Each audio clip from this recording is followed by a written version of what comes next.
I want you to picture two couples ordering from DoorDash, Uber Eats, and Grubhub every week. Same city, same zip code, similar household incomes around $110,000 combined, right at the average annual household income for dual-income families. Both work full-time. Both are exhausted by Thursday. Both would tell you they're being pretty reasonable with money. Walk into the first couple's Wednesday evening. She gets home at 6:45, he walks in at 7:10. Nobody has defrosted anything. The fridge has ingredients, but not a plan. Someone opens DoorDash. They scroll, debate, settle on Thai food. The order comes to $54 after delivery fees and tip. They've been working all day. They're tired. They deserve dinner. Saturday, they sleep in, and brunch is obvious. The place 2 blocks down does bottomless mimosas. They walk out $87 lighter. That evening, friends are in town, and they go to the Italian spot everyone loves, down $74. Sunday, she doesn't feel like cooking. He suggests the new ramen place. Another $51. Neither of them keeps a running tally. Why would they? Every single decision was reasonable. Every meal was genuinely enjoyable. Now walk into the second couple's home. Same income, same zip code, same exhaustion come Thursday. But Sunday afternoon, they batch cook for the week. 2 hours, a podcast on roasted chicken, a pot of farro, a stir-fry, a simple pasta. The fridge is loaded. The week is solved. Their one planned dinner out happens on Friday, a restaurant they actually look forward to all week. By Wednesday, couple 1 has spent $266 outside the grocery store. Couple 2 has spent $0.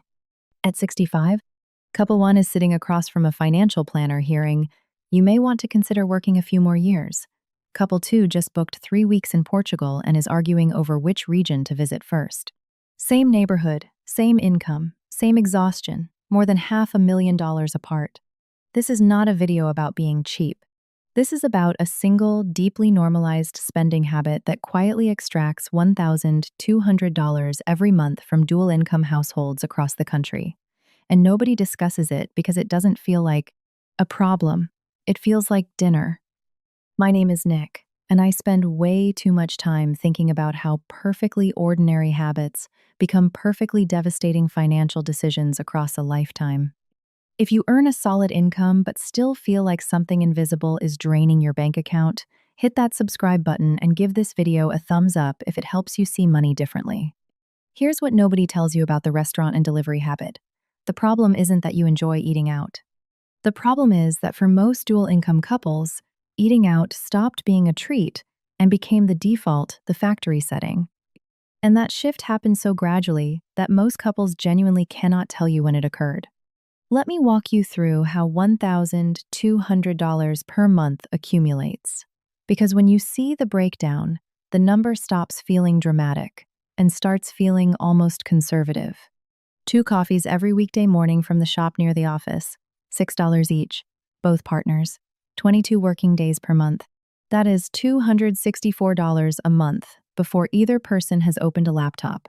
Nobody tracks this. It is $6. It is coffee. It is completely normal. Weekday lunches. Both partners eat out or order in roughly 3 times per week each. A salad place, a sandwich spot, a grain bowl from the new place everyone at the office talks about. Average $16 per meal per person. That is $384 per month in workday lunches alone. And now dinner. This is where the real number lives. The couple orders delivery or eats out 4 times per week. 2 deliveries, 2 restaurant visits. Delivery orders average $52 after fees and tip. Restaurant visits average $68 for the couple. Per month, that is approximately $960 in shared dinners away from home cooking. Add it up. $264 in daily coffees, $384 in weekday lunches, $960 in dinners. You arrive at $1,608. I landed at $1,200 by assuming they cook 3 nights per week and bring leftovers twice for lunch. $1,200 is not the extreme version of this habit. $1,200 is the couple who genuinely believes they are being careful. Now, here is where the math becomes the kind of thing that keeps you up at night. $1,200 per month invested consistently in a 401 KEC or Roth IRA at a 6% annual return grows to approximately $554,000 over 20 years. Pull back to a conservative 5% return, and you are still looking at $492,000. The $520,000 figure is not a dramatic outlier. It is, depending on your timeline and assumed return, the floor of what this single habit costs a couple across a working lifetime. That is not a typo. $1,200 per month in food convenience spending will cost most couples more than $500,000 in retirement wealth. Not because they gambled. Because they were tired on a Tuesday, the delivery app was one tap away, and nobody ever totaled what the Tuesday nights were costing them across 20 years. This is the opportunity cost that matters most, not what you spent, but what you didn't invest. Here is the historical context that makes this even more striking. In 1970, the Bureau of Labor Statistics tracked that American households spent roughly 26% of their total food budget on food consumed away from home. Today, that number has crossed 50%, confirmed by Consumer Price Index data tracking food inflation across categories. For the first time in recorded consumer history, Americans spend more on food outside the home than inside it. That crossover happened in lockstep with the rise of the dual-income household. When both partners are working full days and commuting, the home-cooked meal starts to feel like a third job. The restaurant becomes the relief. The delivery app becomes the infrastructure of modern couple life. But here is what makes this trap different from most lifestyle inflation conversations. The restaurant and delivery habit is socially invisible. Your friends are doing the same thing. Your colleagues are talking about the same new spot. The social proof is overwhelming. 2 incomes, dinner out, that is simply what you do. Invisible habits are the most dangerous kind because they never trigger the alarm that larger purchases would. When was the last time you saw a couple carefully deliberate over a $54 delivery order the way they would deliberate over anything else costing $54? Now, let me walk you through the rules that couples who escape this trap actually follow. This is not a willpower story. The couples who permanently change this habit do it through design, not discipline. Rule 1. Run the actual annual number before you run another tab. This week, go back through 3 months of bank and credit card statements and total every dollar that went to restaurants, coffee shops, and delivery platforms. Divide by 3 and write down your monthly average, then multiply by 12. I am willing to bet that number is higher than you think. Seeing a single annual dollar amount changes how you approach the very next delivery decision in a way that no individual $54 charge ever will. A $14,400 annual line item reads very differently than 30 separate Tuesday night charges. Rule 2. Solve the actual problem the restaurant is solving. When most couples eat out on a weeknight, it is almost never because they specifically wanted restaurant food. It is because nobody planned, and the delivery app solved a planning problem disguised as a food problem. The Sunday batch cooking system is not about cooking. It is about removing the Wednesday night decision entirely. 2 hours on Sunday, roasted protein, a grain, 2 vegetables, something that reheats cleanly, and the week becomes frictionless in the right direction. You are not resisting DoorDash through discipline. You are simply not reaching for it because dinner was solved 4 days ago. Couples who implement consistent Sunday prep typically cut food away from home spending by 40 to 60% within 3 months. Not through sacrifice, but through eliminating the conditions that create the habit. Rule 3. Ritualize the real dinner out. The goal is not to eliminate eating out, it is to shift it from default to deliberate. Designate 1 dinner per week as the intentional one. A place you genuinely look forward to. Somewhere worth dressing for. When the Thursday delivery temptation hits, the answer is already decided. The good dinner is Friday. That single ritual preserves the experience while cutting the weekly restaurant bill by 60 to 70%. You are not depriving yourself. You are upgrading the experience and dramatically slashing the volume. Rule 4. Calculate the coffee number and let it make you appropriately unsettled. $6 per morning sounds like the smallest possible financial decision. But $6 per day for two people across 22 working days is $264 per month and $3,168 per year. A mid-range home espresso machine costs $350 and lasts a decade. The math against 5 years of daily shop coffee for two people is not remotely close. I am not saying never buy coffee outside. I am saying know what you are purchasing, because $3,000 annually invested at 7% over 25 years becomes $202,000. Your morning coffee is not a $6 decision. It is a $202,000 decision made 22 times per month. Rule 5. Delete the friction removal machines.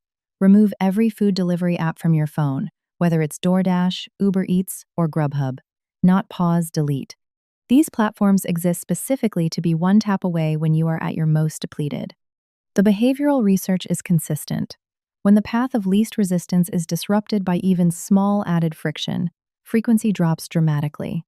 If ordering delivery requires re-downloading the app and re-entering payment information, the leftover chicken starts winning more often. Make the right behavior the default. Make the costly behavior require a conscious act. Rule 6. Separate the deserve it feeling from the restaurant solution. When you eat out because you've had a hard day and deserve something good, you are not solving a food problem. You are solving a stress problem with a $54 delivery order. Researchers studying emotional spending and loss aversion have found repeatedly that people who use consumption to reward themselves do not report meaningfully higher well-being than people who use other forms of reward. A walk, a bath, a phone call, these solve the same emotional need without the charge. Audit your eating out decisions for 1 month and ask, what was I actually trying to solve here? You will likely find a significant portion is not about food. It is about relief in forms that don't compound against your retirement. Rule 7. Reframe the math from sacrifice to investment. Most couples approach this habit shift by asking what they are giving up. That framing triggers loss aversion and makes every meal prep feel like punishment. The correct question is what you are buying every time you choose not to order delivery. You are buying a fraction of the $520,000. You are buying retirement at 63 instead of 68. You are buying the power to tell your employer you will work on your terms or not at all. This is the mindset that drives the FIRE movement, financial independence through intentional spending decisions. Reframe every Sunday prep session, not as an inconvenience you are tolerating, but as an investment in a specific future you can calculate to the dollar. Here is the identity shift that separates couples who hold this change from the ones who revert. The couples who make it permanent don't think of themselves as people cutting back on restaurants. They think of themselves as people who redefined what treating yourself actually means. They stopped treating themselves with a $52 delivery order and started treating themselves with the long-term satisfaction of watching a retirement account grow toward a goal they can name. The identity shifted from, we deserve nice things after a hard week, to, we deserve to retire before this job owns us. Identity-based financial habits are the only ones that truly compound. Here is the actionable plan for this week, this month, and this year. This week, run the 3-month food audit. Total every restaurant, coffee, and delivery charge. Write down the annual number, somewhere visible. This month, implement 4 consecutive Sundays of batch cooking. 6 rotating recipes solve 80% of your weeknight decisions. Choose one intentional dinner out and let that be the restaurant experience for the month. Build an emergency fund while you're establishing these habits. Even $1,000 creates breathing room that reduces stress-driven spending. This year, delete the delivery apps. Build a coffee setup at home you actually enjoy. Open a dedicated investment account and name it. Call it Portugal. Call it Retire at 62. Call it the number from your audit that made you uncomfortable. Give it a name and watch it grow. Here is the virtuous cycle waiting on the other side. You redirect $1,200 per month into investments. The account grows visibly. Watching it grow becomes its own reward, the new version of the deserve it satisfaction that delivery used to provide.